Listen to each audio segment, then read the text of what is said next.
Our Leon Purvis reached out to MnDOT and joins us live outside the Department of Transportation tonight. So, Leon, what is MnDOT saying so far about the investigations?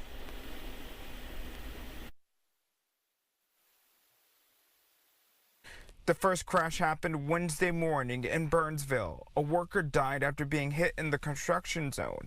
It happened at southbound I-35W near Highway 13 and Exit 2. Authorities say the victim was on foot in the construction zone when he was hit by the driver of a construction vehicle equipped with a boom attachment. No other vehicles were involved. Authorities say that the victim's name is Pierre Mack. In online tributes, friends say he always had a smile on his face. In the incident Thursday, authorities say a contractor was killed after being hit by a dump truck in a construction zone. It happened just before 2 p.m. on Highway 610 in Maple Grove. And investigators say this worker was also on foot when he was hit.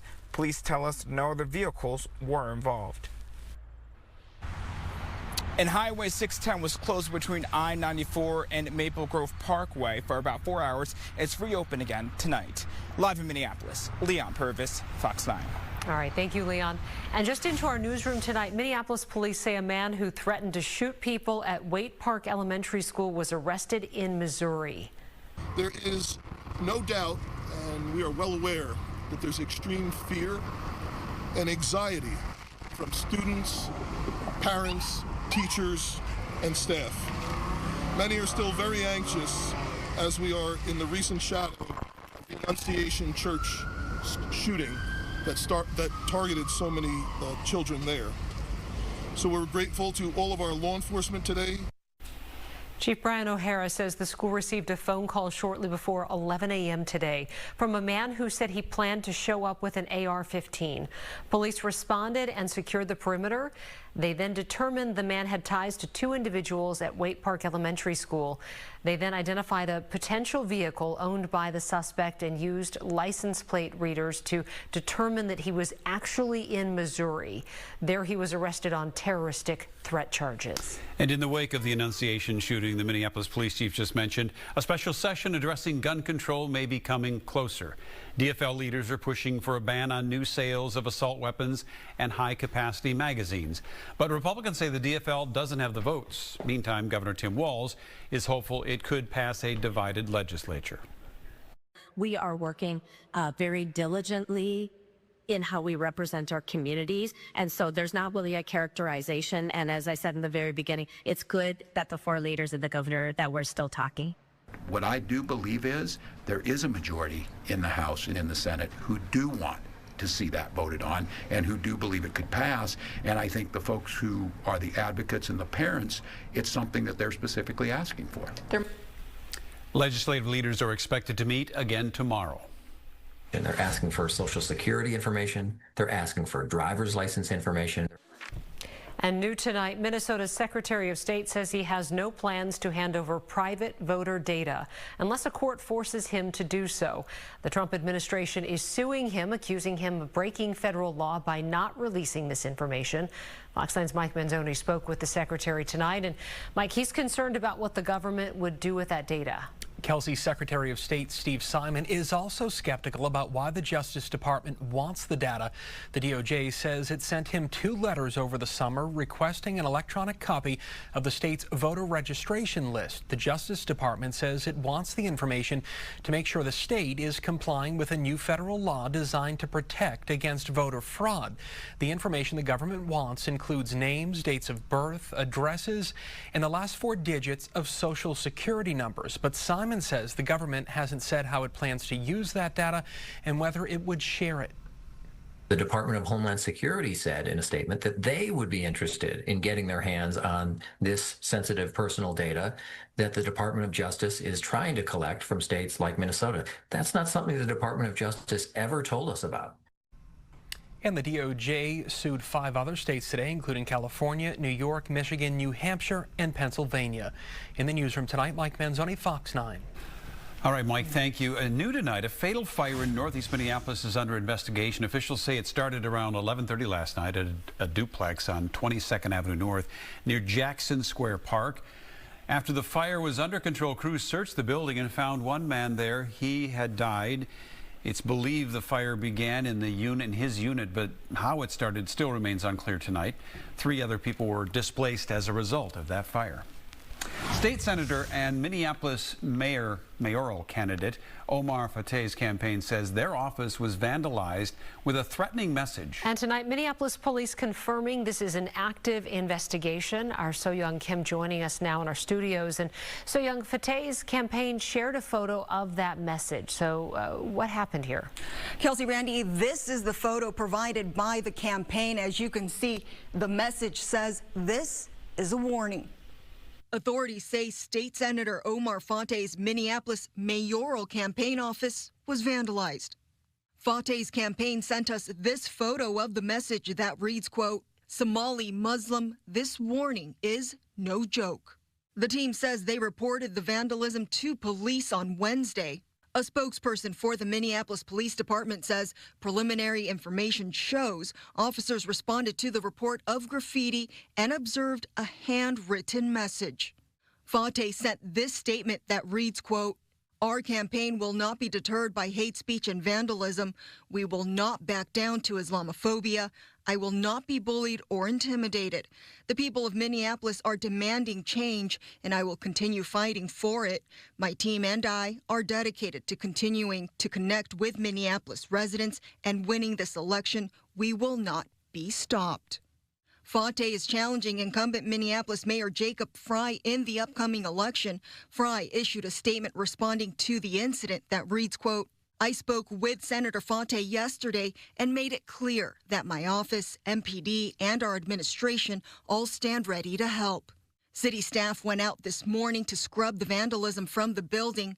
Acts of Islamophobia and hate against any religion or ethnicity have no place in Minneapolis. And MPD says at this time, no arrests have been made, and the incident has been referred to the Behavioral Threat Assessment Team. Live in studio tonight, So-Young Kim, Fox 9. All right, thank you, So-Young. Tomorrow, the top 5 candidates for Minneapolis mayor will have their one and only debate. Among them, incumbent Mayor Jacob Frey, State Senator Omar Fateh, Reverend Dwayne Davis, CEO Jazz Hampton, and business owner Brenda Scott. Political analyst Bloise Olson will moderate that debate. It begins at 8 a.m. You can watch the debate on fox9.com or the Fox 9 YouTube page.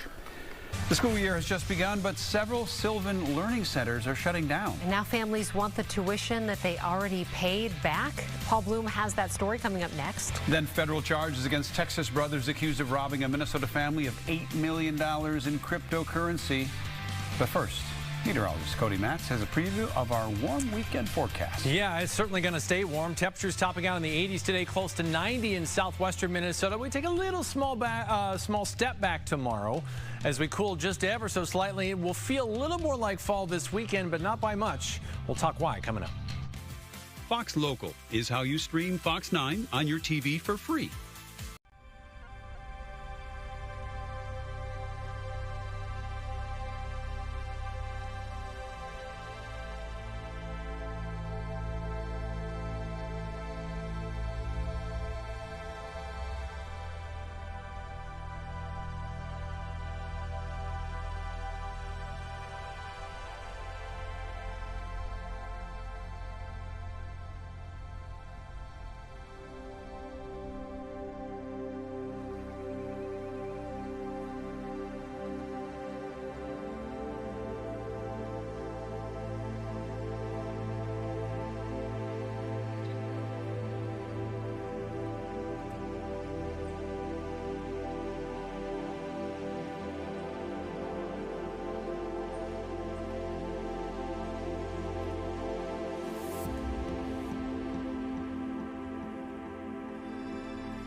Several Sylvan Learning centers in Minnesota are shutting down right as the school year begins. Families are now scrambling to find tutors after paying thousands of dollars in tuition.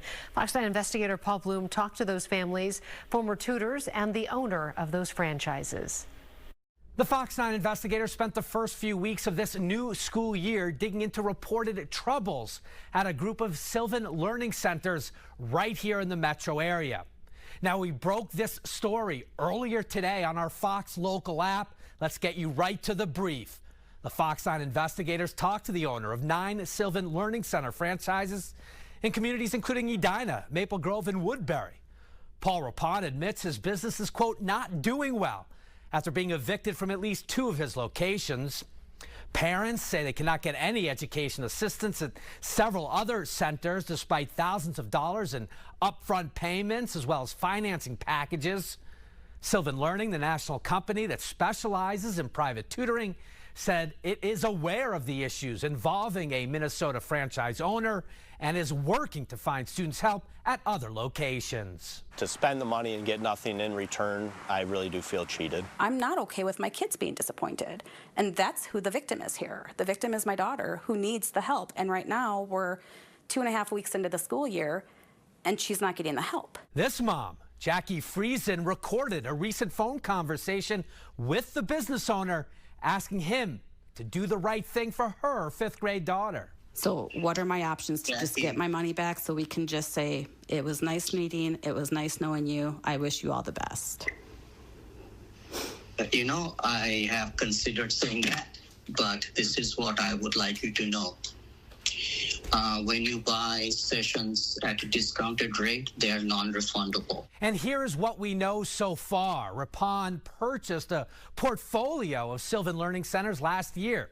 Sylvan has been around for decades, specializing in private tutoring and college prep. But over the last several months, Rapon's Sylvan centers have repeatedly canceled tutoring sessions, shut down, or been evicted due to non-payment of rent, falling behind by at least $115,000, according to these records reviewed by the Fox 9 investigators. One of his former tutors alleges Rapon wasn't paying his internet bills at the Coon Rapids Center, even though Sylvan's tutoring program, he says, is largely administered online with iPads. We were even bringing in materials from home to teach these kids because we thought we were having an IT issue. As part of our investigation, we were unable to locate Rapon at any of his area learning centers, but we did visit his home in search of answers. Hi, are you Paul? I am. I'm Paul Bloom with Channel 9. How are you? Nice to see you. Likewise. Would you like to come in? Yeah, do you want me to? Sure. Okay. Rapon spoke with me here off camera for a period before referring me to Sylvan's corporate offices for any additional information.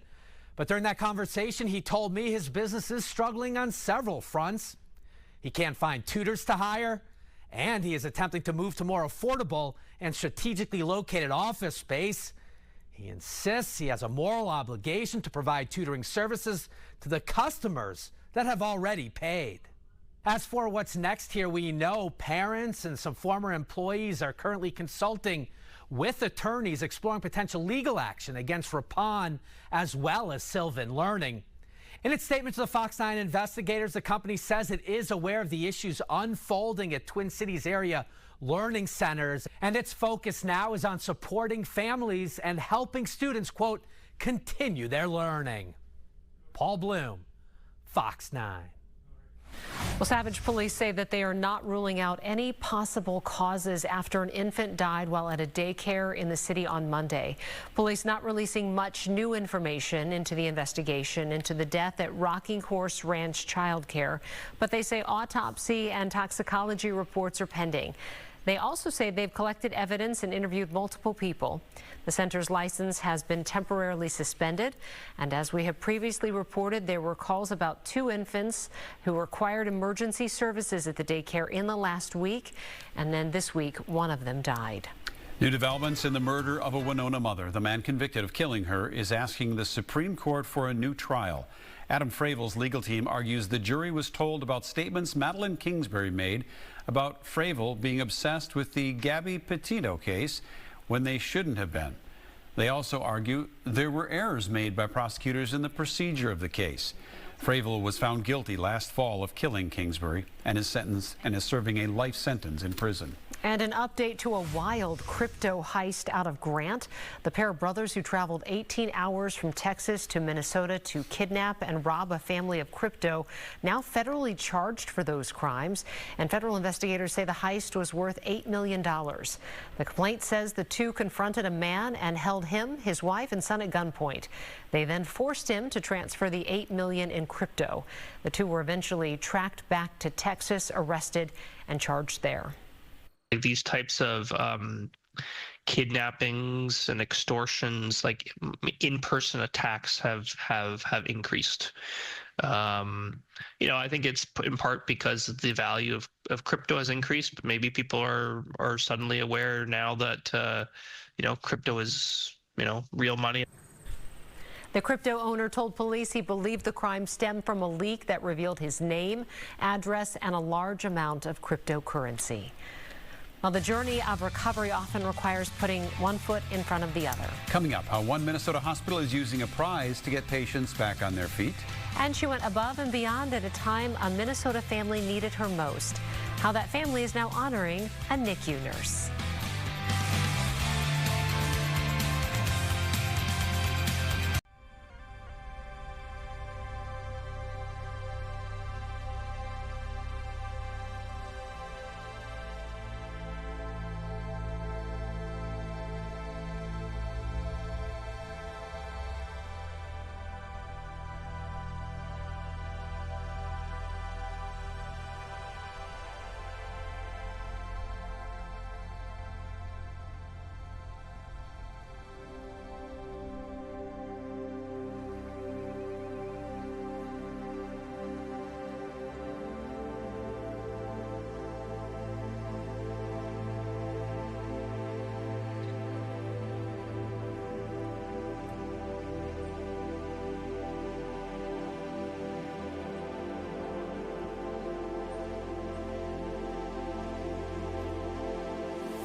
For the second day in a row, Minnesota Democrats are pushing back against President Trump's big, beautiful bill. Senator Tina Smith, along with 100 Minnesota clergy, gathered on the steps of the state capitol building this morning. They say more than 100,000 Minnesotans will feel the full effects of this bill.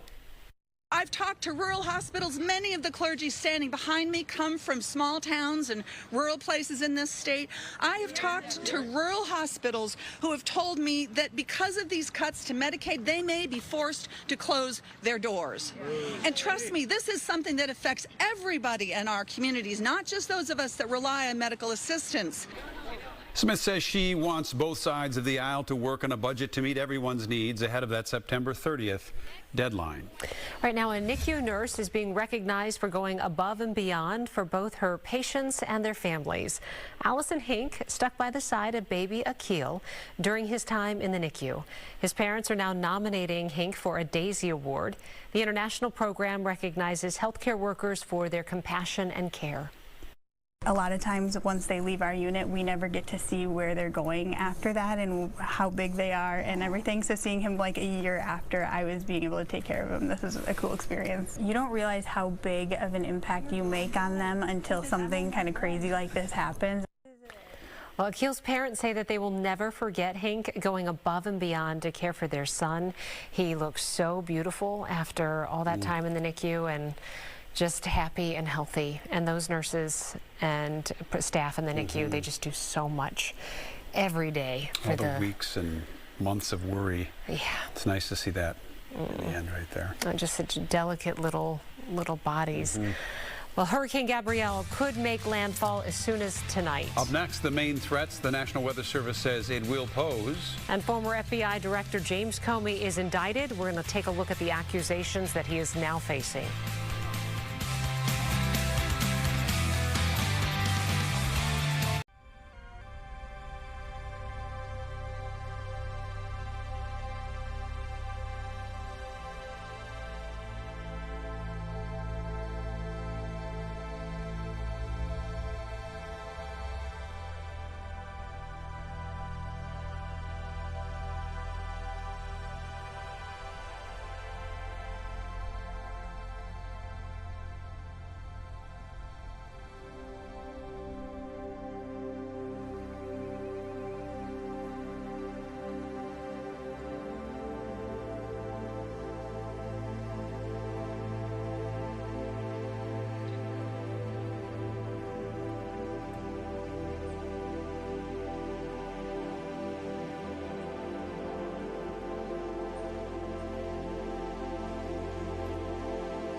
Well, right now a hurricane warning is in effect as Hurricane Gabrielle approaches the Azores. It is expected to make landfall on the island as soon as tonight or tomorrow morning. It will then approach the coast of Portugal as an extratropical cyclone with 50+ mile-per-hour winds. So it is a storm. In case you're wondering, the Azores way out in the Atlantic. Yeah, it's headed east. Not a threat to the U.S. But just kind of a weird sort of. I mean, they get like some big systems in the Azores, but they don't usually get like tropical systems. I mean, it's not far from Portugal, which is why Portugal's next. So just kind of a wild scenario. Back here, it doesn't feel like fall. It kind of looks like fall. All we're thinking about is those colors, though. We're approaching October. It's our special gift every fall. Yes, that's true. So? And? It's our gift to ourselves. Yes. Okay. I mean, we're getting some color. The metro remains to be seen. I don't know, to be honest, how the heat is actually going to work with some of the fall colors. It's good that a lot hasn't changed yet in the metro, so I think some trees have caught on and are kind of holding on until we get some cooler temperatures, and then more will start to turn. Northern Minnesota has been different. We've seen a couple of cold snaps that really kicked it into gear. It's been slow to keep going since then, but still some pretty solid color in northern Minnesota now, with pockets of 50+% color, also getting some pockets across Wisconsin, despite the fact temperatures have been so warm. Now, keep in mind, for fall colors, trees essentially know basically the amount of time they have photosynthesis during the day. So AKA the amount of sunlight they get every day. They know when you start to get more dark than sun because they produce less photosynthesis. It's what makes them green. And so once you get to more darkness than daylight, which actually starts tomorrow, the trees are like, aha, doesn't necessarily matter temperature, although that plays into it. It's more the fact that they're not producing that much, and then they're like, oh, wait, we probably should go dormant before it gets too cold. If a tree could talk. Well, they apparently can think. They can. Yeah. That's true. They can drink water, too. It's good. It's a good thing. We have pretty quiet conditions at the moment. It's still very warm. Right now sitting at 74. Dew points have actually edged upwards. Now, winds are turning out of a northerly direction eventually as the cold front just kind of washes out overhead. A better one, I shouldn't say that, a drier front, if you will, which I'm going to point out to here in a second, should actually move in tomorrow night and into the weekend. That's actually going to make things feel a little more like fall around here, even though temperature is going to be well above average. Widespread 80s across the Central U.S., some 90s across the Southeast, 107 again today in Phoenix. But just look at the amount of clear conditions across the Central U.S. You could fly from northern Mexico to Canada without spotting a cloud. Kind of impressive. We're going to come back to our weather in just a second. Did want to talk about the tropics a little more. Gabrielle,